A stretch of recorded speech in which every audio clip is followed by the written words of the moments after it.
This is the second half of section 15.5, where we get into the gradient and why that's so useful. Let's just dive right into it. So first, I'll define what the gradient is. The gradient is the gradient of a function. Now, what kind of function are we looking at? Just like usual for the last little bit here, we've been looking at functions where the input is a point in the plane and the output is a number. So you think of this kind of function as a surface, that the output of the function value tells you how high the surface is. If you have such a function, the gradient of f is, well, you take its x partial derivative and put it in the x component of a vector, and you take its y partial derivative and put it in the y component of the vector. When you make this vector, we give it a name. It's the gradient of f, and the shortcut for writing that is this upside down triangle, f. So gradient f, or you can say del f, this upside down triangle is called del. Del f is the vector fx, fy. Things you should notice about this: the gradient of f is a vector. So you take a function, and it's the kind of function that you visualize as a surface, and you take the gradient of that function, and at each point it gives you a vector. So the gradient of a function of two variables, it's two-dimensional. It's in a plane. So even though the surface, we're thinking of it as a 3D object, the gradient is a vector that has x and y components, so it tells you like a direction on a map instead of like a direction in space. We had a definition earlier in the section that was the directional derivative, and it went like this. We had, well, where's the, let's just pull up what it came out to be. The directional derivative of f in the direction u was fx cosine theta plus fy sine theta. So this was what we did for the first part of the section. What you notice is that you've got fx and fy in here, and this looks like it came from a dot product of two vectors, because you've got two products that are added together. So the thing you're supposed to notice is that the directional derivative of f in the direction u is, well, it's this fx fy, which we've just named. It's the gradient of the function, dotted with this unit vector.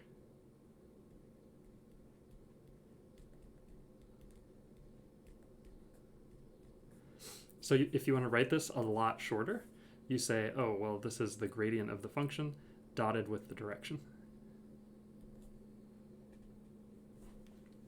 So let's use that notation and that way of thinking to, oh, that's not what we're doing. Okay, whatever. Let's just find the gradient of the function just to see what's going on. So the gradient of this function, it started out as a function. There's no vectors here at all, but the gradient is a vector. You take the x partial derivative of the function and put it in the x slot.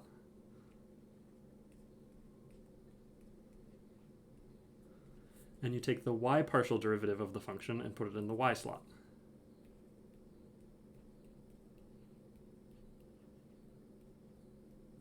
So this is the gradient of the function.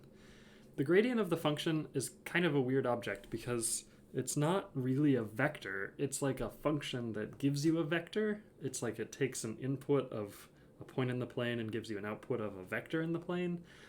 We're not quite ready to deal with what kind of object that is.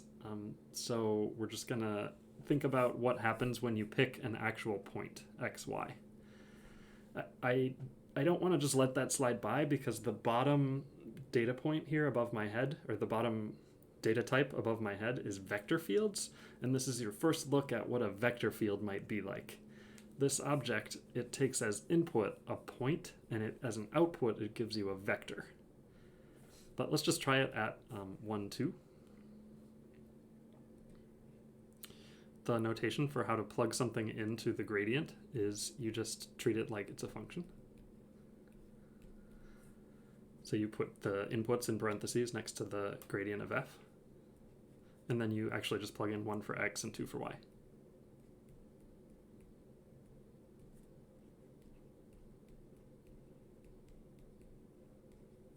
So in this case, the gradient of f at the point 1, 2 is 2 plus 4 and 0 plus 4. The gradient of this function at each point in the plane would be a different vector. Okay, on to the next page.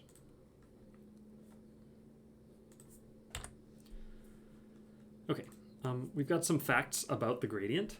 You don't want to be calculating everything about the gradient from scratch every time, so you'll need a few properties that are useful. First of all, let's say that you had a function where the gradient of the function was 0.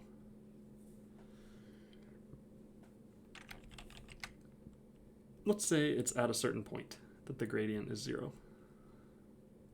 If the gradient of the function is 0, that kind of like, first of all, remember that the gradient is not a number, it's a vector.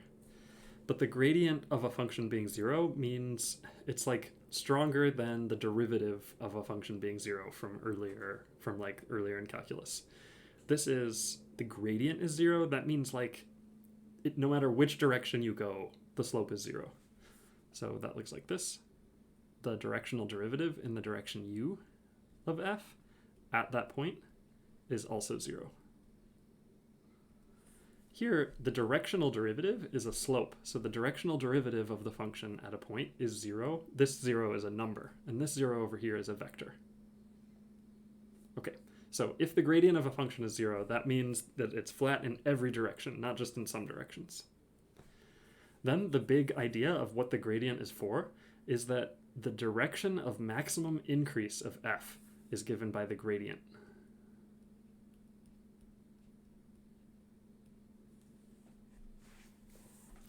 This is the huge thing that you're supposed to take away, that like this is how you will think of the gradient and use the gradient over and over, is that if you're on a hill and you're standing on a point on a hill, there is some direction you could walk that would be the most uphill. That direction is the gradient. So that's this. Yeah. If you walk in that direction, you'll get a certain slope, and the magnitude of the gradient tells you this maximum amount.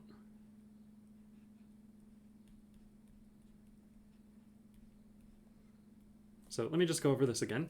The gradient of the function, it tells you two things about how steep the surface is at this point. The direction that the vector points tells you one thing, and the magnitude of the vector tells you another thing. Sorry, the data types are what's key here. So like the gradient is a vector, so the direction of this vector is going to tell you one thing, and the magnitude tells you another. The direction of the vector tells you which way to walk to go uphill to get the steepest slope. And then the magnitude of the gradient tells you that steepest slope. Okay. Then let's say you want to go downhill. You want to go down the surface as fast as you can. You just go the opposite direction.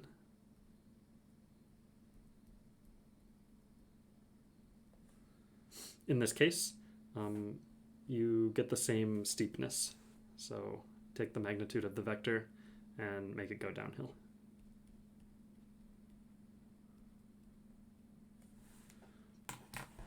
So in total, it's if the gradient of a function is the 0 vector, that's like the top of a mountain or the bottom of a valley, it's flat in every direction. That's what number 1 says. Then number 2 says that the gradient of the function tells you which way is uphill and how steep the hill is in that steepest direction. 3 says if you want to think about downhill instead, that's fine. You just go the opposite direction of the gradient. Okay, let's see some reasons why these would ever be true. So for number 1, we're trying to show that the directional derivative in this direction u is 0. So what we'll do is we'll just calculate it.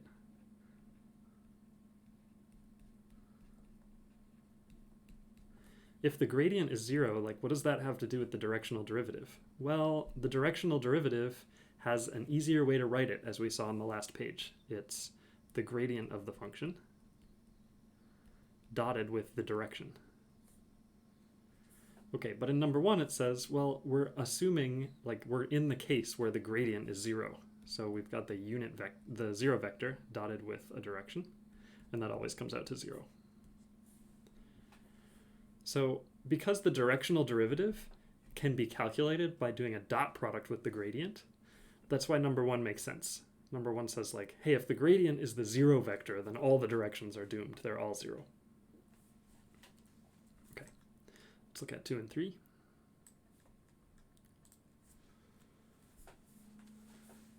Let's pick an angle. So we're trying to show that the direction of the gradient vector is like the maximum increase direction. So let's say, like we want to talk about the angle theta. So let's say the angle theta is the direction of the gradient vector.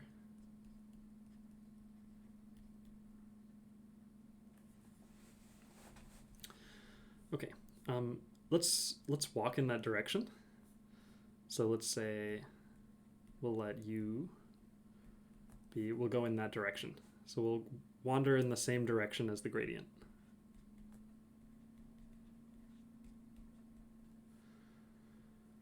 If we go in that direction, well, we're going to get the gradient dotted with the unit vector.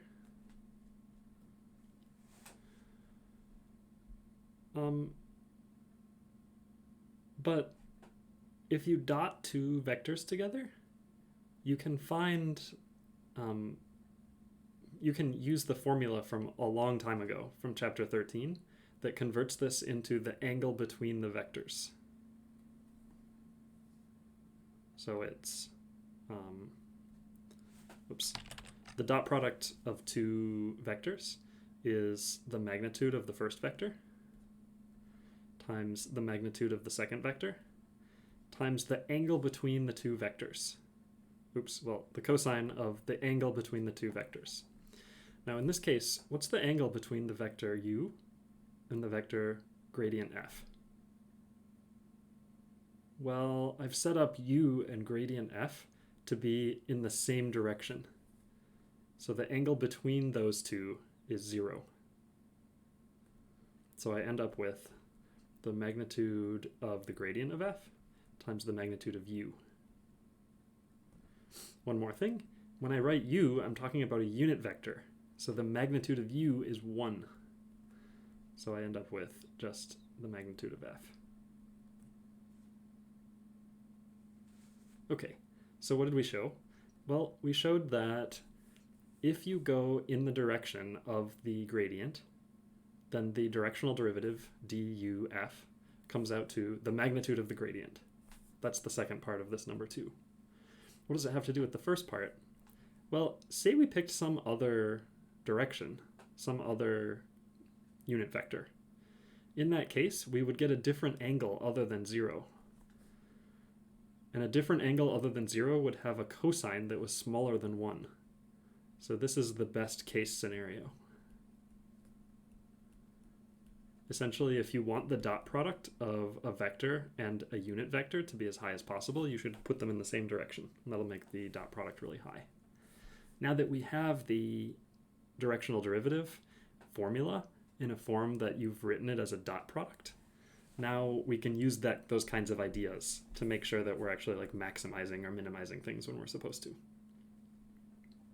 So this unit vector, the one that goes the same way as the gradient, is the steepest slope because of this cosine term being optimized in that direction.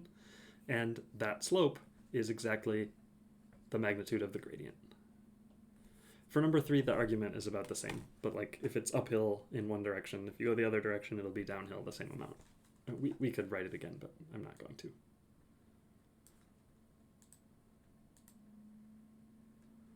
Okay, it's hard to see, it's hard to like visualize this kind of stuff. So we want to try to get down into what the gradient looks like on a level curve so that you can get an idea for this. So first we'll start with this surface. This function is f of xy equals x squared y. Again, because the input is points in the plane and the output is numbers, we think of this as a surface. Okay, so let's consider some level curves. And then we're going to try to get graphs of all these level curves. In order to do that, let's just get parameterizations of all the curves. So if we've got c equals x squared y, I want to find a nice parameterization of this curve for the value c. So I'm going to say like, okay, well, here's a vector valued function that would parameterize a curve, but I want to say that this is the parameterization of the curve where I'm using this value of c. So like for a fixed value of c,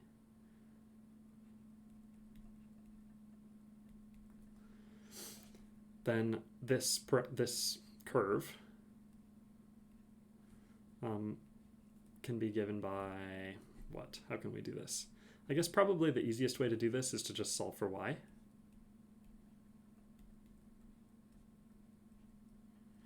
And then the parameterization I can use is that x is t.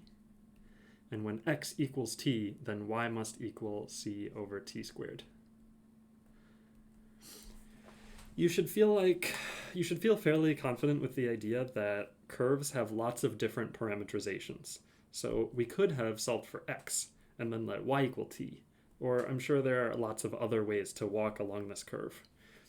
You should imagine that there's a curve sitting there in the plane, and any way that you walk along it is a parameterization.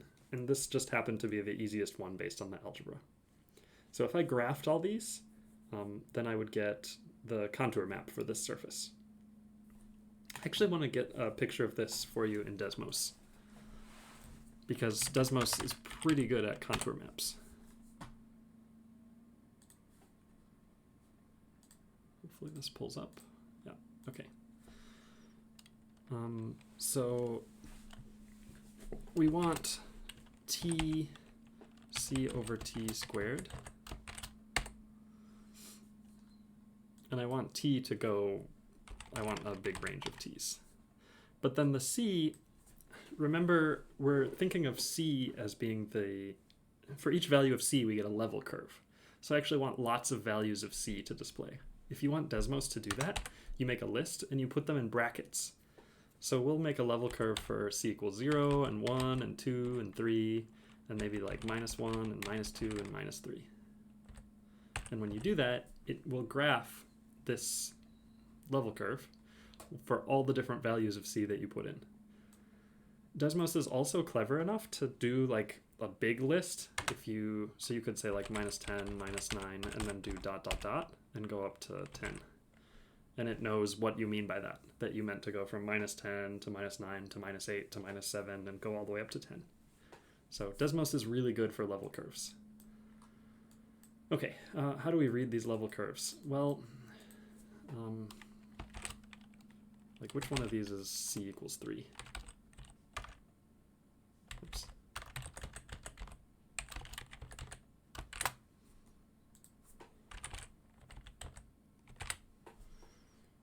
So here's the one up here for c equals 3. Which way are they going? C equals 4, c equals 5. So it looks like the surface is the highest up in the middle. Up here on the positive y-axis. And it's kind of like sloping downward up here. Is that right? 6? No, that's totally backwards. So out here, toward the edges here, is where c equals 8, c equals 9, c equals 10. Those are the highest. So out on the outside is where it's the highest. And then down here in the inside is this c equals 1. Yeah, here's c equals 1 in green. And then c equals 0 is this horizontal line. So the height is positive up here at the top, and it's like flattest in the middle. And then it gets steeper and steeper toward the outsides. And you can tell it gets steeper because the contour lines get closer together. Remember, that's how you read contour maps, is that close together contour lines mean, like close together level curves mean steep slope surface. Then down here is where the negative heights must be. Yeah, -3 is down here. And it kind of like falls off down here. but it's very flat in the middle, and it gets super steep up high toward the positive y's and steep down low toward the negative y's. Okay. So what are we doing here? Well, we're going to try to connect what the gradient means with the contour map. And this is a key insight of like what else, like it lets you read contour maps in a much cleaner way. So let's just go on a journey here and figure out what's going on. So first we'll find RC prime of t. So that's no problem. If you want to take the derivative of a vector valued function, you take the derivative of each component. So the derivative of t is 1. The derivative of ct to the minus 2. If you're ever worried about getting the exponent mixed up, you could just go over to the side and write down some true fact. So this one is minus 2ct to the minus 3. So this will be minus 2c over t cubed. Okay, so here's some vectors. What do these mean? These are the direction that the level curve is going. These are tangent vectors.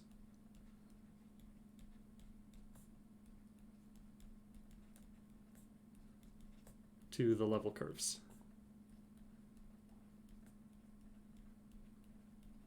So this vector, it contains more information than just a direction, because it has a direction and a magnitude. But the direction it's pointing is which way the level curve is headed. The magnitude is like how fast the level curve is going in that direction, and we don't really care about that. So I'm imagining this as just a pointer that tells me which way the level curves are oriented. They're tangent to the level curves. Okay, let's find the gradient of this function. Remember, f of xy is x squared y.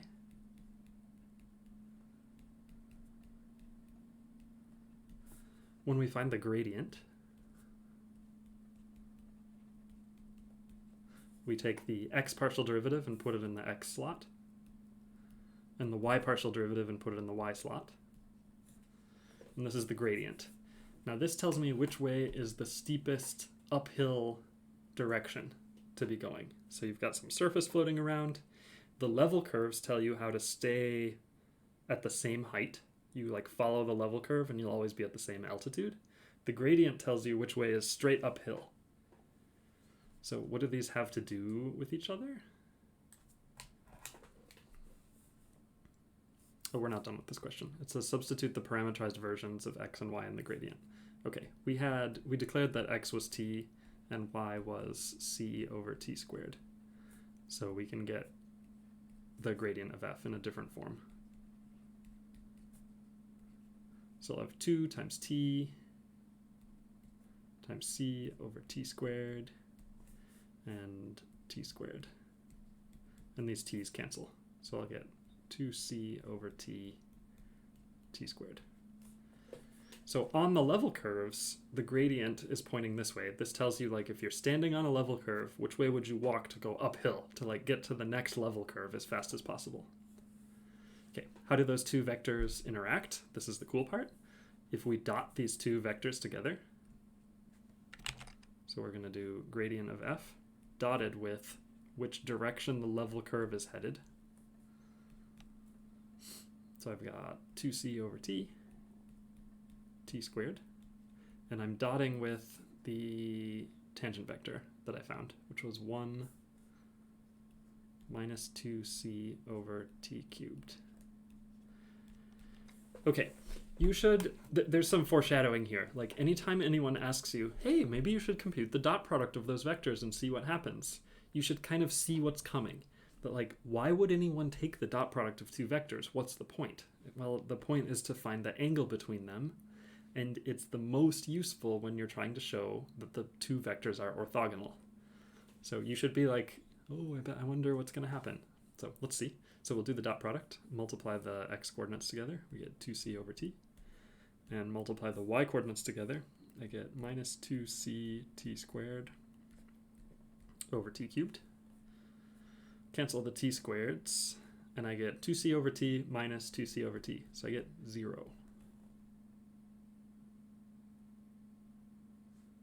So for this surface, we found the surface, we found the level curves. We found what direction the level curve is headed and what direction would be the steepest direction to go up the surface. And those had a dot product of 0. That means that the gradient of f is perpendicular to every level curve.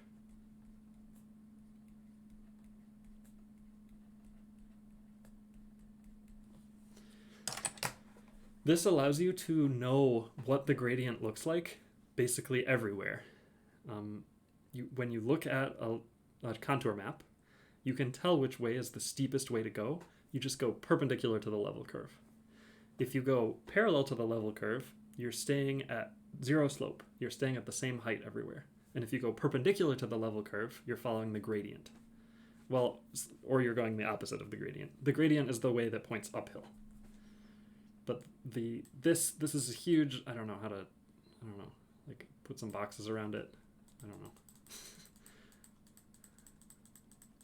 The gradient is orthogonal to all the level curves. Yeah. Okay, so the theorem is that always works. that wasn't just like a coincidence about the one surface that we just dealt with. That actually that happens every single time. Okay, so how does that happen? Why does that happen? Let's see why it happens in general.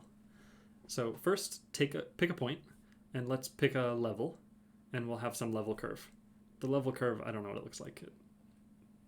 We don't know anything about the function, so we're talking about in general, for a general function that has partial derivatives, can we show anything that always happens for every function like this? So this will be my level curve. It'll be at the height c. I wrote z equals c because I'm the level curve where the function equals c. And then we've picked a point, so let's say that we're at this point, x0, y0. And let's say that we've parameterized the level curve. This will be like, I don't know, r of t is the level curve. And then this level curve is headed in a direction. More colors. What? Give me a nice color. There we go. We'll say that it's headed in the direction u.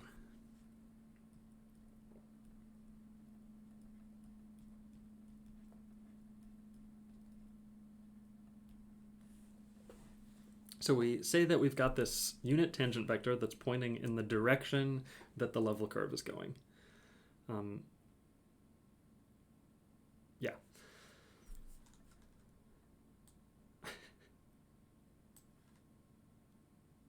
Okay, sure.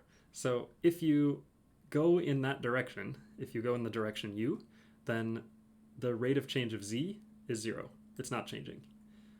Does that make sense? Yeah. Because if you walk in the direction that the level curve is going, that's how you stay at the same height. Sure. So in this direction u, now this u here in the equation down here is this u, the direction of the level curve. So we know that this directional derivative is 0. So what? Okay, so we had 0, and 0 was the directional derivative. But the directional derivative has a dot product form that's based on the gradient. So you just break this up.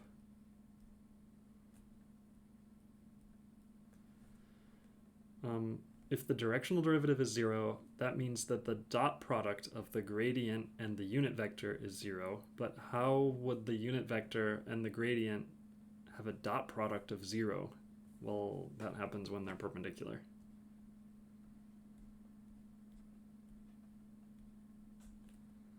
So it's actually just not crazy at all. It's like if you understand that the directional derivative happened to be the dot product of the gradient and the direction, then you get all kinds of stuff for free, like for example this fact that the gradient is perpendicular to the level curves by just decomposing the directional derivative into its dot product form. So that's what we wanted to prove, that the gradient is always perpendicular to the level curves. And we did it by like just writing down what that would mean.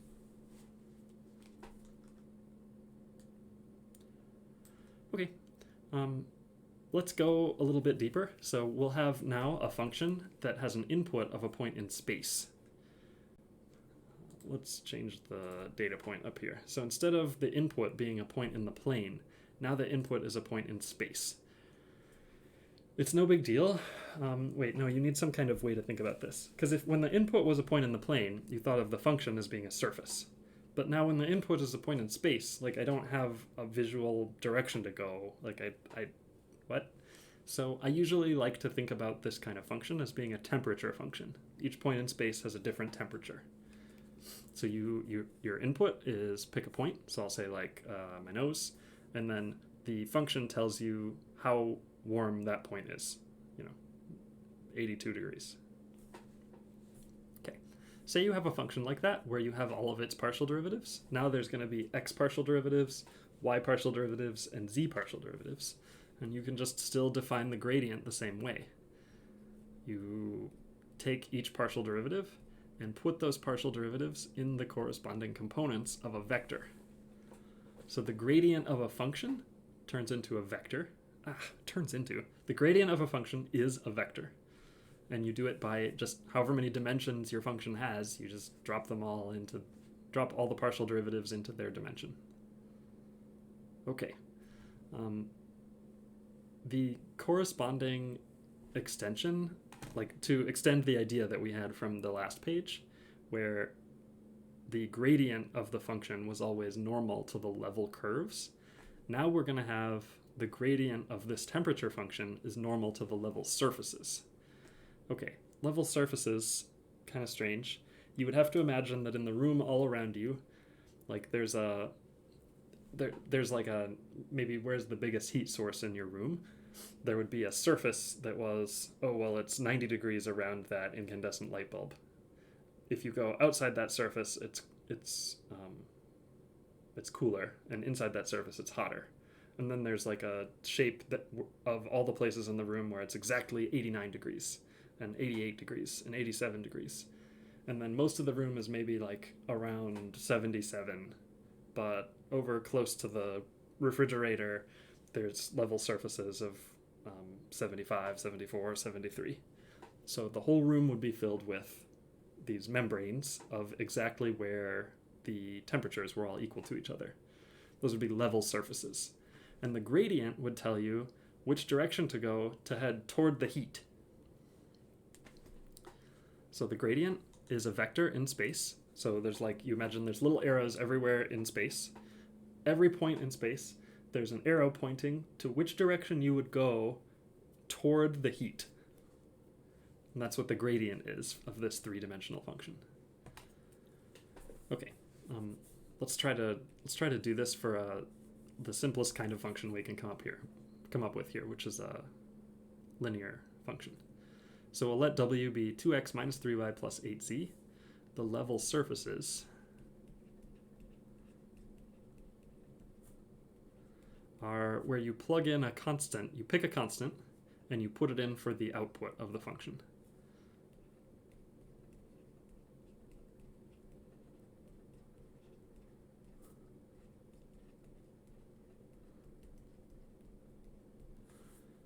So 2x minus 3y plus 8z equals 0. 2x minus 3y plus 8z equals 1. 2x minus 3y plus 8z equals 2. Those are all planes that are all parallel to each other. So in this case, your temperature gradient would be just planes slicing across the room, where it was getting warmer and warmer each time you hit a new one of those planes. So these are parallel planes.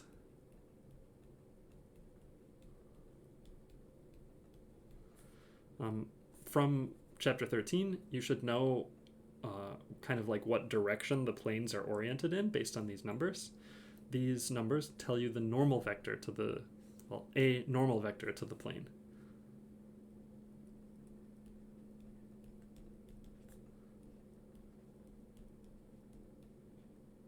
Remember, the quickest description for the orientation of a plane is to just give me a normal vector.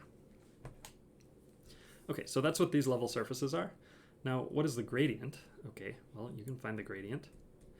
You take the x partial derivative of the function and put it in the x slot. Take the y partial derivative of the function and put it in the y slot.